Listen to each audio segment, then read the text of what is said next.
किसानों से चाहे भारतमाला निकलती है, पंजाब में 5 गुना ज्यादा रेट से हमें पैसा देते हैं भारतमाला का, लेकिन राजस्थान में जो बाजार रेट है उससे भी कम कीमत पे मुआवजा दिया गया।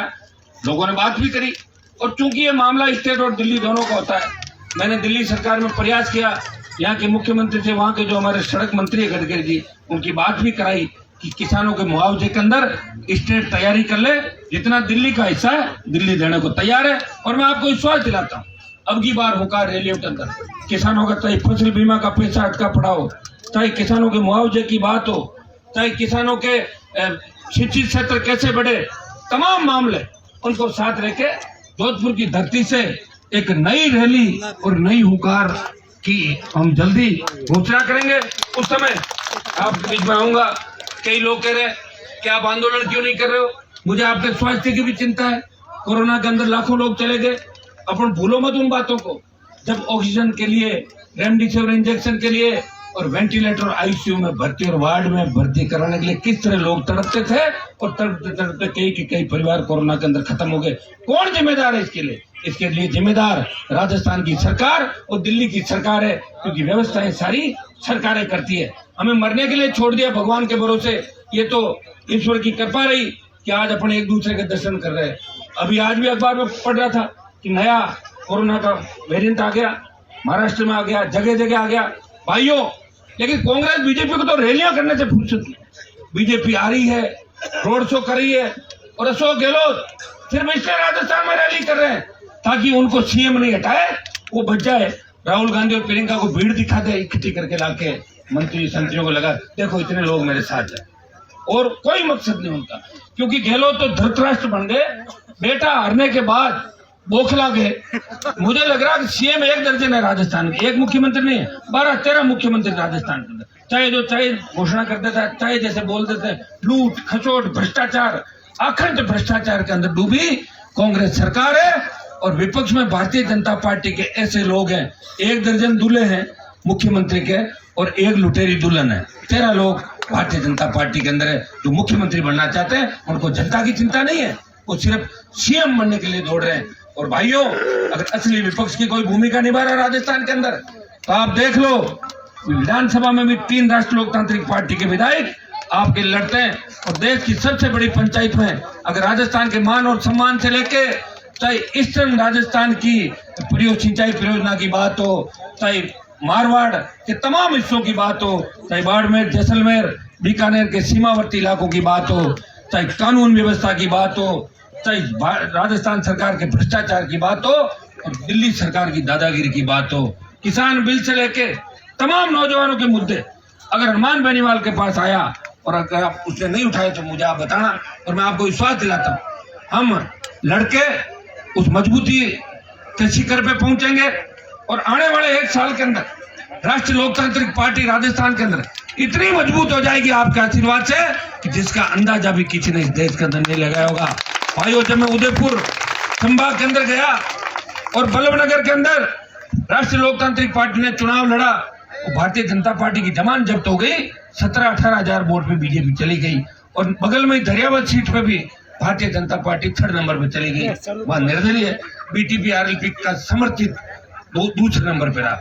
मेवाड़ की धरती पे जब राजनीतिक चेतना इस हिसाब से आ सकती है, ये मारवाड़ की धरती है, शेखावाटी की धरती है, बीकानेर, हनुमानगढ़, गंगानगर से लेके जयपुर तक, मुझे लगता है इस बार जलजला आएगा।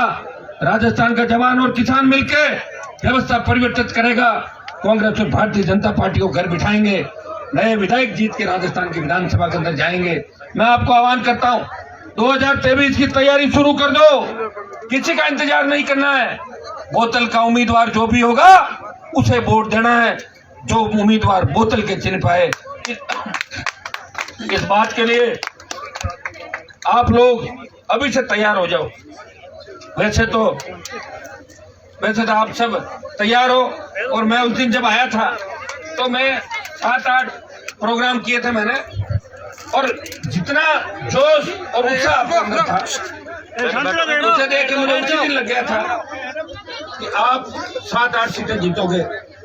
थोड़ी सा हमारा कमरा लेकिन हमने फिर रात को बात करी और मामला बैठ गया और राष्ट्रीय लोकतांत्रिक पार्टी का परचम आपने चामू के अंदर फेरा के प्रदेश में संदेश दिया कि आरएलपी पार्टी 36 कौम की पार्टी है, गांव गरीब अंतिम छोर पर बैठे ढाणी की पार्टी है। आने वाले वक्त में राष्ट्रीय लोकतांत्रिक पार्टी तीसरा मोर्चा तो बन गई, लेकिन पहला मोर्चा राजस्थान का बढ़ेगी।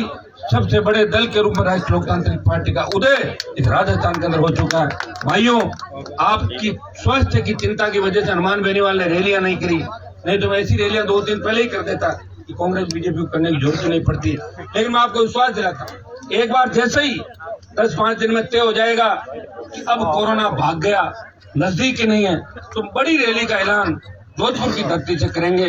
जो रैली की संख्या होगी 5 लाख से लेकर 10 लाख के बीच, तो जो देश की सबसे बड़ी रैलियों में शुमार होगी जोधपुर की रैली। और इस बार जो जोधपुर से मुंकार भरेंगे, पिछली बार तो 3 विधायक आके अटक गए थे, समय कम मिला और 10 लाख के करीब वोट आए। कईयों की चिंता कर ली, कई गले पड़ गए, कईयों ने पैर पकड़ लिए, अरे साहब मर जाएंगे, साहब पकड़ दो, छोड़ दो, मारो मत।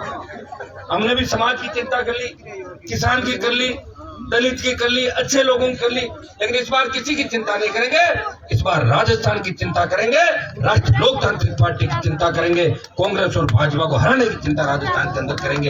ये राष्ट्रीय लोकतांत्रिक पार्टी का प्रत्येक जवान जनप्रतिनिधि मिलकर काम करेगा। मैं धन्यवाद दूंगा तमाम यहाँ जनप्रतिनिधियों को, भाइयों को। अच्छी सभा का आपने आयोजन किया। मैं जब रास्ते में आ रहा था तो मुझे लोग कह रहे थे कि शेरगढ़ में ऐसी सभाओं की परंपरा नहीं है। मैंने कहा परंपराएं तो डालनी है, इसलिए आई राष्ट्रीय लोकतांत्रिक पार्टी।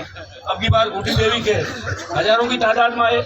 अगला प्रोग्राम मैं तो प्रधान जी को कहूंगा, आप भी करो एक प्रोग्राम, करना ही आपको भी। हाँ, और फिर बूटी के भी एक और करने के बाद आज का प्रोग्राम भी बहुत ही अच्छा हुआ और मुझे बहुत खुशी है कि यहाँ ईश्वर की कृपा से आप सब लोग इस तरह बुड्ढी को समर्थन आप लोगों ने किया। और अभी भी आप लालाई तो नौजवान ये बोल रही थी तो कैसे सुन रहे हैं, ये तो मुझे कम सुनना चाहते थे, बूटी देवी को ज्यादा सुना भाई गुड्डी क्या बोलती है। और मैं इन बच्चों को ये भी कहूंगा, दोनों प्रधान को, कि थोड़ी थोड़ी बोलने की प्रैक्टिस रोज ही चालू कर दिया करो। अपने जिस भी गांव में जाओ ना 5 मिनट भाषण देना ही खड़ा, तो धीरे धीरे महीने 20 दिन के अंदर ट्रेंड हो जाएंगे बच्चे। जब पहली बार बोलते हैं तो आपको मैंने बताया वसुंधरा नहीं बोल पाई थी, तो बोलने में को तकलीफ हुई। भाइयों मैं पुनः आपको धन्यवाद देता हूँ। और एक मेरे पास ये शिकायत आई कि चामू क्षेत्र में बिजली के लोग बदमाशी कर रहे हैं, लोगों की सीटें फाड़ रहे हैं। मैं सुनो एक मिनट, प्रधान जी, मोती और अपनी टीम कौन कौन है नाम लिया है, 4-5 नाम बोल दो। करण बाकर कहाँ गया? बोलो बोलो। मांगीलाल जी, मांगीलाल जी जानी, हाँ मांगीलाल जी बेनीवाल, ओम जी बाकर, बोलो। सुनील बिश्नोई, सुनील तो अपनी पार्टी से लड़ा था ना चुनाव, कहाँ गए हो? हाँ, और सुखदेव जी मेघवाल, भोमाराम जी, योगेंद्र जी, बाकी अगली वाली सभा में लेवा देना नाम है। सुखदेव परिहार, जल्दी जल्दी बोलो। सूबेदार शेर जी, जेठाराम जी, खैवर साहब, और हो गए। और बाकी इनकी सभा में कराओगे आप ही सभा?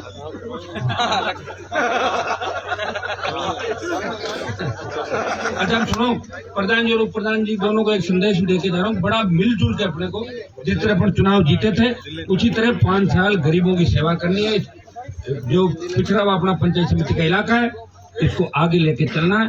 36 कौम को साथ लेके हमें नए चामू के विकास की बात राजस्थान के अंदर करनी है। मेरा हर तरीके का सहयोग आपकी ओर रहेगा। मैं आपको यह भी विश्वास दिलाता हूँ कि कांग्रेस के लोग गलतफहमी में नहीं रहे कि हमारी सरकार है। अगर आरएलपी के किसी कार्यकर्ता को परेशान किया तो मैं गहलोत को परेशान करूंगा राजस्थान के अंदर। ये बात अच्छी तरह से कांग्रेस की सुन ले। और गहलोत से भी नहीं, अगर मेरा मन भरा तो राहुल, प्रियंका और सोनिया गांधी को परेशान करूंगा दिल्ली में।